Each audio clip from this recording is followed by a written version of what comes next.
Hallo ihr liebe Leute, hier ist wieder der Yankee mit Let's Play Baldur's Gate 2 Schatten von Amn auf Pelzig. Jetzt machen wir mal weiter in der ekelhafte Betrachterhöhle. Wache und es ist einfach nur so ekelhaft hier, wie organisch das alles ist und wie das pulsiert. Und der Edwin hat sein geringe Zauber zurückwerfen, ach schon weg. Das heißt, unsere Geheimwaffe gegen die Gauth ist jetzt ach fort. Und da ohne gehe ich noch nicht rein. Aus gute Gründe. Und hier ist noch nichts. Nee, ich muss ab und zu mal so die Wand im Kopf behalten. Weil hin und wieder versteckt sich in solche Betrachterhöhle einfach was, so wie hier. Du musst ja nicht noch Falle gucken, du musst doch hier und das Zeug doch schnappen, was da drin ist. Du musst auch schon hier. Goldring und Wurfbeile und Wurfdolche finden sich dort. Also es ist jetzt nicht so der Riesenschatz, den man übersehen könnt. Aber trotz allem, man kann hier durchaus Sache noch finden. Und das müssen wir uns auf jeden Fall im Kopf behalten, weil es im Verlauf des Spiels noch definitiv ein Level gibt, was hier sehr, sehr, sehr, sehr, sehr ähnlich, geradezu identisch sein wird. Und da kann man sehr schöne Sachen finden in solche Geheimgänge und in solche Geheimfächer. Von daher immer im Kopf behalte, dass es in Betrachterhöhle eventuell irgendwelche Sachen gibt, wo man nicht gern reingreifen will, aber wo es nützliche Dinge gibt. So, jetzt machen wir da nochmal einen Quick Save. So. Und du schmeißt dich da rein in die Schatten, obwohl du wartest. Und so, da ist wieder so ein schöner Betrachter, so ein wunderschöner. Bist du ein feiner Betrachter. Und einmal voll drauf. Okay. Hinterhältiger Angriff hat zwar nicht geklappt, aber 13 Schadenspunkte hat er verursacht und er ist von der göttlichen Rage erwischt worden. Aber das scheint dem Vieh auch nichts auszumachen. Und er konzentriert sich sehr bitter weiter auf Abdel Adrian. Das ist nicht so schön. Weil wenn der stirbt, ist das Spiel vorbei. Okay. Betrachter gibt auch nur 9000. Okay, tatsächlich. Ich habe gedacht, die geben wesentlich mehr. Ich habe gedacht, die geben 16.000 oder sowas um den Dreh. Na gut, habe ich mich wohl geirrt. Okay, die brauchen wir jetzt gerade nicht, die Dinger. Der dritte ist jetzt auch schon voll. Hellebarde, Mist. Mist. Die hätte ich ganz gerne identifiziert. Das ist nämlich auch ein sehr schönes Teil. Und das geht jetzt zum an Edwin. Der Schutz vor Säure. Kann auf jeden Fall lernen. Und du, ansonsten haben wir nichts mehr im Knubbel drin. Und an der Wände oder so ist auch nichts mehr, wo wir reingreifen müssen. Ey, ich hätte so Schiss, dass diese Blase platzt. Und dass der unsäglichste Scheiß da rauskommt. Uah. Wie sieht es damit bei Anomen mit Heilzauber noch aus? Okay, da könnte noch eine Masseheilung, aber das wäre jetzt Perle vor die Säue eigentlich. Weil jetzt kommt auch noch mal so ein etwas tricky Part, würde ich sagen. Deswegen noch einmal ganz kurz eine Speicherung. Und wenn wir dort durch sind, dann nochmal eine Speicherung, weil jetzt wird es entscheidend, würde ich sagen. Ihr könnt es euch vielleicht denken, warum. Okay, da haben wir nur einen Gauth. Ein Gauth ist keine Bedrohung, das ist okay, das ist machbar. Wobei der mit seiner Lähmung schon sehr ätzend und nervtötend ist. Ich finde es jetzt eher blöd, dass Edwins Stab plus 3 weg ist. Ich freue mich, wo das passiert ist. Das muss hier irgendwo in der Höhle passiert sein. Ganz, ganz merkwürdig der Umstand. Okay, naja, wir nehmen es mal so hier und schmeißen mal eine Magie-Bann auf die arme Schweine, die hier gelähmt sind. Okay, zumindest Vikonia hat es geheilt. Das ist schon mal nicht schlecht. Dann kann sie immer hier schon mal Korgan heilen. Und du auch. Und Abdel Adrian heilst bitte ach. Und du heilst schon mal Korgan. Und dann dürfte es reichen, noch mal ein paar kleine Verletzungen heilen. So, dann warten wir, bis unser guter Corgi wieder auf dem Damm ist. So. wenn der Kerl wieder auf dem Damm ist, dann kann es weitergehen. Weil ihr könnt euch eventuell denken, was es dann hier abzustauben gibt. Wir sind hier auf der Suche nach dem zweiten Teil vom Dimensionsreiser. Und der Betrachter hat es halt in seiner Höhle, weswegen wir hier überhaupt ursprünglich hier sind. Macht ja auch Sinn soweit. Und in dem Ding ist natürlich der zweite Teil vom Dimensionsreiser drin. Und dann kommt auch das blicklose Auge. Und wir werden auch sehen, warum wir dann diesen Dimensionsreiser von Avatar gestattet einmal verwenden dürfen. Das blicklose Auge sollte ich erklären im Vorfeld. Ihr könnt euch denken, nachdem wir jetzt gesehen haben, was hier unten haust, in der Nähe vom blicklose Auge. Es handelt sich bei dem natürlich um einen Betrachter. Und das blicklose Auge ist ein sogenanntes älteres Todesauge. Das sind Betrachter, bei denen der zentrale Augapfel schon weg ist und durch mächtige Rune im Fleisch und so weiter ersetzt wurde. Das sind sehr, sehr alte Betrachter, die äußerst mächtig sind. Und gegen so einer könnte man derzeit auf Level 13, 11 und 11 garantiert nicht arschstinke. Das sind eher so Wesen, die kann man bei Level 18 bis 20 reinschmeißen. Und du hättest mal null Chance jetzt. Deswegen brauchen wir dieses Artefakt dafür. Die beiden Teile des Zepters verschmelzen miteinander. Es vibriert geradezu vor unbändiger Energie und appelliert an eure niederen Instinkte. Gier, Hass, Lust und Gewaltbereitschaft spülen sich an die Oberfläche eures Verstandes. Ihr versteht jetzt nur zu gut, warum der Dimensionsreiser versteckt wurde. Er wird wie ein Zauberstab benutzen, hat nur eine einzige Ladung. Ihr solltet ihn sofort in euren Gürtel stecken, von wo aus ihr ihn schnell benutzen könnt. Höchst unerfreuliche Erinnerungen. Ja, jetzt haben wir das Ding nämlich auch zusammen und Viconia ist auch durch die Erfahrung aufgestiegen, jetzt die wir erhalten haben. Dimensionsreiser. Der mysteriöse Dimensionsreiser. Man sagt, dass dieses Zepter so zerstörerisch sei, dass es von den Göttern verflucht und in den Tiefen der Erde vergraben wurde. Ein Gott aus längst vergessenen Tagen, Amaunator, und seine Anhänger wurden damit beauftragt, es zu bewachen. Amaunators Avatar, der kurz davor steht, endgültig zu verblassen, hat euch gestattet, das Zepter einmal zu verwenden, allerdings nur, um damit das blicklose Auge zu zerstören. Der Avatar hat euch angewiesen, das Zepter zu ihm zurückzubringen, sobald das blicklose Auge zerstört wurde, da es außerordentlich gefährlich wäre, den Dimensionsreiser an die Oberfläche zu bringen. Was passiert, wenn man das trotzdem macht? Kaum ist man aus der Kanalisation raus, stirbt der Charakter und das Spiel endet. Das sparen wir uns und ja, so, packen das Ding jetzt hier rein, das hat Ladung und das brauchen wir jetzt gleich. Jo, und Amaunator ist der antike Gott der Sonne. Ich glaube noch vom alten Nesaril-Imperium, von dem Magier-Imperium war das der Gott der Sonne früher. Und da ist es. Das blicklose Auge. Eine tiefe Stimme ertönt in eurem Kopf. Verzweiflung, sehend, denn Tod ist euer Bekannter.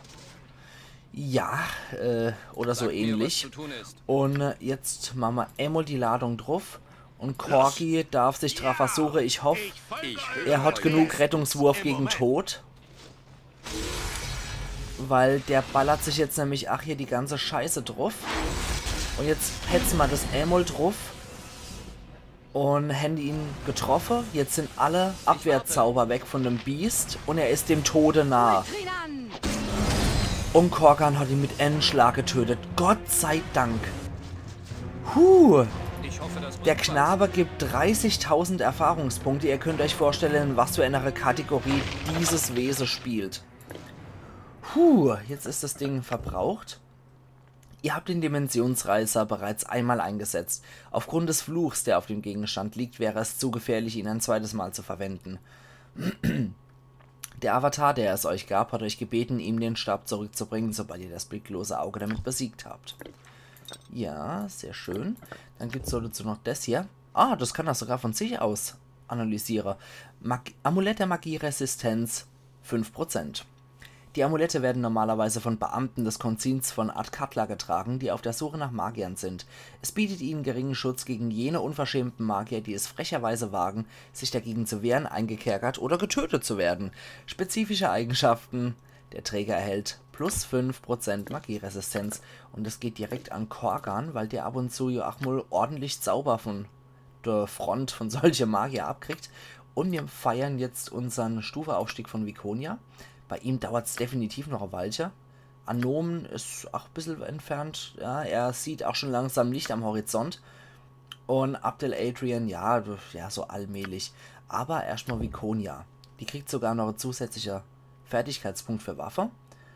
Und ein Priesterzauber jeweils bei 1, 2, 3 und 6 N 2 Trefferpunkte mehr und Sagenkunde kriegt sie noch mehr. Okay, Kriegshammer kann sie nicht weiter erhöhen, das kann sie auch nicht weiter erhöhen. Gucken wir gerade mal, was wäre dann noch sinnvoll. Schleuder ist an sich, ach Quatsch. Ich würde eher sagen, Flegel haben wir ja schon bei Anomen geskillt. Ich würde sagen, bei ihr machen wir einfach nochmal einen Einhänder-Kampfstil draus. Dann macht das auch nochmal ein bisschen mehr Sinn. So, dann können wir nochmal Zauber machen. Für sie würde ich sagen, ist nochmal Rüstung gar nicht mal so verkehrt. Wobei, eigentlich lieber nochmal leichte Wunden heilen. Man kann es des Öfteren mal gebrauchen. Und hier würde ich sagen, packen wir nochmal Personen festhalten. Kann ab und zu sehr, sehr nützlich sein und wahre Wunder bewirken. Da packen wir nochmal Emul mittelschwere Wunden heilen dazu. Und eine Stufe 6. Muss ich gerade abgleiche. Der hat den Strahl des Ruhms. Und sie hat die Soul sengende Kugel. Was gibt's da noch? Falscher Sonnenaufgang. Genau, das packen wir noch rein. Das ist sehr geil. Der Zauber leuchtet den Wirkungsbereich mit einem hellen rötlichen Licht aus, das dem Licht des Sonnenaufgangs gleicht. Alle untoten Wesen im Wirkungsbereich erleiden 6w6 Schadenspunkte, also maximal 36, und erhalten keinen Rettungswurf. Die betroffenen Untoten leiden außerdem für eine Runde an Verwirrung. Das ist sehr, sehr praktisch, wenn es gegen höhere Untote geht. So, perfekt. Dann können wir jetzt auch hier hoch. Und können den Dimensionsreiser bei Amaunators Avatar abliefern. So, alle gesammelt. Bevor die Engine wieder rumzickt, ihr müsst eure Gruppe erst sammeln. Das sagt es aber auch nur, wenn es in ein Gebiet reingeht, wo gespeichert wird. Ich kümmere mich drum. Das müsste doch von sich aus aufgehen, oder? Ja, okay. Schön. Dann gehen wir jetzt nochmal da runter. Machen nochmal diese Sputnik-Aktion, also wir sputen uns und bringen den Scheiß Ihr müsst rüber. eure Gruppe erst sammeln, bevor ihr... Das Gebiet verlassen könnt. Ja, schon klar. Pins nicht. Dann sollte ich hier nochmal ein bisschen aufpassen, weil hier sammeln sich hin und wieder noch so kleinere Kreaturen oder größere Kreaturen, die unsere Gruppe noch überfallen können. Ich meine, wenn jetzt eine Bande Kreischlinge oder so unterwegs ist, ist das jetzt nichts, was uns großartig der Tag versaut. Aber so Gruppe Yuan Ti inklusive Yuan Ti Magier, das muss eigentlich echt nicht sein. So, dann hier alle nochmal rüber. Ich finde es aber auch immer sehr schön vom Spiel, dass sich die gegnerische Monsterhaufe unserem Level anpassen. Es heißt, wenn wir jetzt relativ geringlevelig, würden dann eher mutierte Kreischlinge kommen und ansonsten würden dann Yuan Ti mit Salamander oder mit dem Yuan Ti Magier kommen etc. pp. Also es passt sich wirklich einfach nur der Level von der Leute an. Ihr kehrt zurück. Warum? Warum seid ihr jetzt zurückgekommen?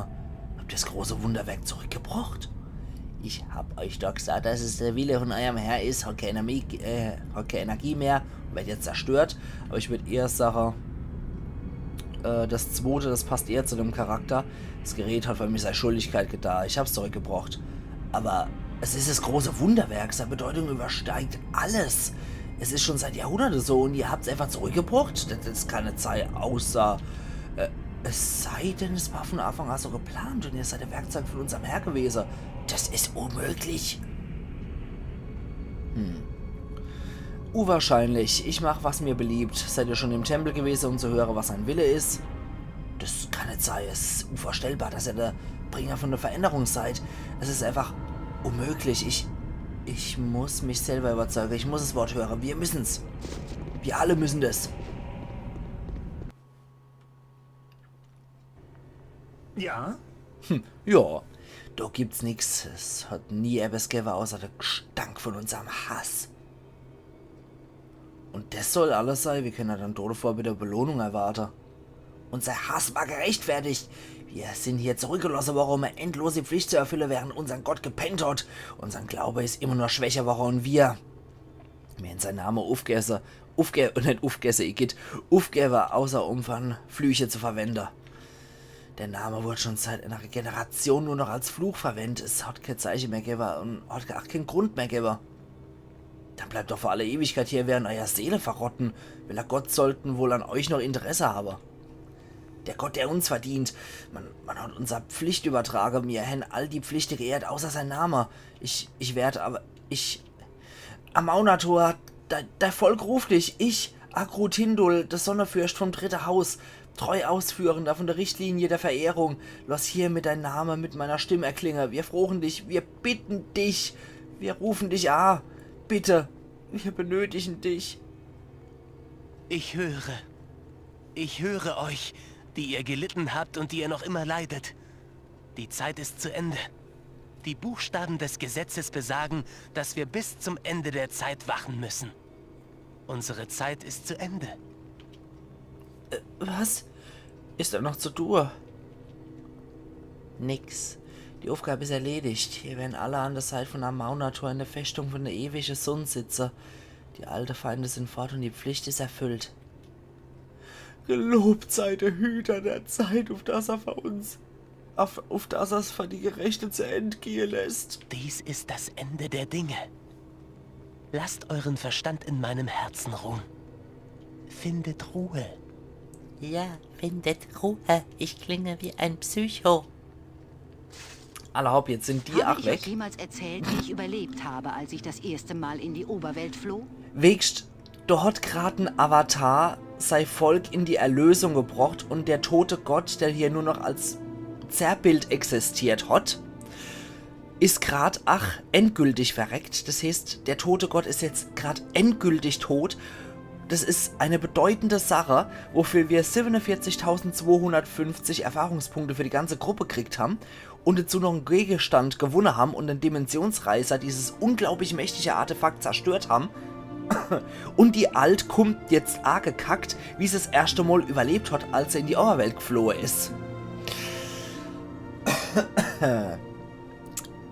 Hust, hust. Eigentlich möchte ich sagen, nicht jetzt vielleicht ein anderes Mal, du taktloses Weibstück. Aber nee, habt ihr nicht. Ihr könnt euch vorstellen, dass es schwierig war. Ich habe nur ein paar Brocker aus der Gemeinsprache gekannt und bei meiner Reise habe ich sorgfältig vermieden, jeden Kontakt mit der Oberweltler zu suchen. Das Land war seltsam für mich und jeden Tag habe ich mich hier gekauert und der fürchterlich weite Himmel. Ich war mir sicher, dass ich mich sei weiter aufsauge tät, wenn es nur für seinen Areblick wahre tät, wenn ich es nur für einen Areblick wahre tät, die Aare zu schließen. Lolf hat mich verlassen und ich war allein in einer fremdartigen Welt. Und die Revil, die mich bemerkten, haben mich gejagt ohne Unerlass und ich bin in die Wälder geflohen. Dort bin ich dann von der Datir, der Oberfläche-Elfe, gejagt worden und ihren Hass hat mich immer weiter weggetrieben. Ich war mir sicher, dass ich verrecke und das Unerreich niemals wieder sehe tät. Oh, hast schon Sinn, was melodramatischer, ne? Nee, was ist dann passiert? Eine Gruppe von Gollen, ihr nennt sie Goblins, wollten dann wohl mal Schicksal besiegen, aber dann ist ein menschlicher Händler mit seiner Karawane aufgetaucht und die wurden von seiner Wache in die Flucht geschlagen. Aus der Entfernung hat er gedacht, ich wäre Elfin von der Oberfläche. Erstaunlicherweise hat er mal Schutz angeboten, als er erfahren hat, dass ich ein Drow war. Während ich bei ihm in Sicherheit war, konnte ich die menschliche Spruch lernen. Er war aus Kalimshan, denke ich. Die lieben dort Sklaven. Ich habe für meine Sicherheit bezahlt mit meine erotische Künste, die die Drow seit Jahrhunderten perfektioniert haben. Amüsiert's euch, dass ich mit meiner dunklen Hand über seine schweißgetränkte Speckschwarte streicheln musst, in sein Ohr hauchen musst und kunstvoll mit der Zunge kitzeln musst, dass er sich in einen wilden Rausch hineingesteigert hat, als ich ihn leidenschaftlich in die Schulter gebissen hab. Ihr seid eine kranke, verdorbene Hure, Vikonia! Haltet euch von mir fern, Anna! Ich denke wohl, ihr habt getan, was ihr tun musstet. Naja, das ist ja fürchterlich. Ich kann mir kaum vorstellen, dass er euch zu diesem Ding gezwungen hat. Na, ne, wird man auch erst gedacht, was Schaffe gemisst hast, ne? Wenn man es genau nimmt, habe ich es eigentlich genossen. Ich habe ihn bald so weit gehabt, dass er mein ergebene Diener war und die Karawane hat getan, was ich gewünscht habe. Leider hat sein Herz nie mehr so lange mitgespielt. In einer Nacht ist er gestorben. Die Wache hingedenkt, ich hätten ermordet und dann hätten sie mich vertrieben. Jetzt guckt mich doch nicht so an. Wenn ich so davor spreche, wie ich die erotische Künste von der Drow eingesetzt habe, um in eurer Welt zu überleben, bringt es etwa eurer Männlichkeit oder dazu, sich zusammenzukrümmen? Ist es denn so fürchterlich? Ich weiß, glaube ich, ja, das mache ich dann wieder überhaupt nicht und dann hieß dann, mich kriegst du sowieso nicht. Und dann bellt die mich wieder an. Ich denke, es ist widerwärtig. Ich denke, ihr hattet auch keine Wahl. Ja, komm. Ich weiß, dass er mich wieder abbellt. Von wegen, mich kriegst sowieso nicht. So. Gut, es erfreut mich, dass ihr wenigstens ein bisschen Verstand habt. Oder wollen da vielleicht an der gleiche Freude teilhaben? Ist das, was ich in eurem Blick sehe? Vielleicht war ein anderer Dialog. Ich glaube, Dialog ist in dem Fall Halbling. Aber okay. Ja gut, ich scheine sie wohl tatsächlich besser gelaunt erwischt zu haben als gedacht. Das hätte ich jetzt nicht geglaubt. Ich habe eher gedacht, jetzt kommt wieder sowas wie, träum weiter, kriegst mich eh nicht. Naja. Das Schöne bei Viconia ist aber definitiv, wenn man eine gute Gruppe hat und Viconia ist dabei, sind die Antworten immer noch dieselbe. Das heißt, man hat dann einen Paladin, der dann sagen kann, ihr seid eine verdorbene Hure.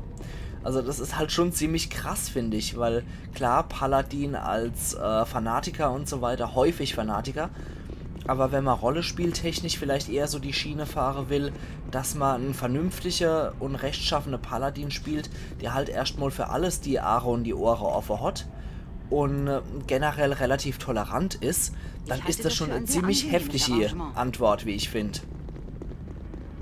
Und ja, die hält das für ein sehr angenehmes Arrangement, weil wir derzeit beim Ruf von unbeliebt 6 sind. Das kann natürlich jederzeit wieder steigern, weil es gibt immer so Dinger, die nimmt man mit an Aufträge und die verbessern leider den Ruf.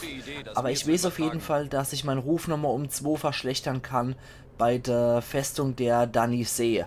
Das ist diese Frau, die in der Kupferkrone rumläuft und mich die ganze Zeit angebettelt hat, ihr zu helfen. Wenn ich die Quest mache, gibt's da eine Stelle, da kann ich meinen Ruf nochmal um 2 verschlechtern.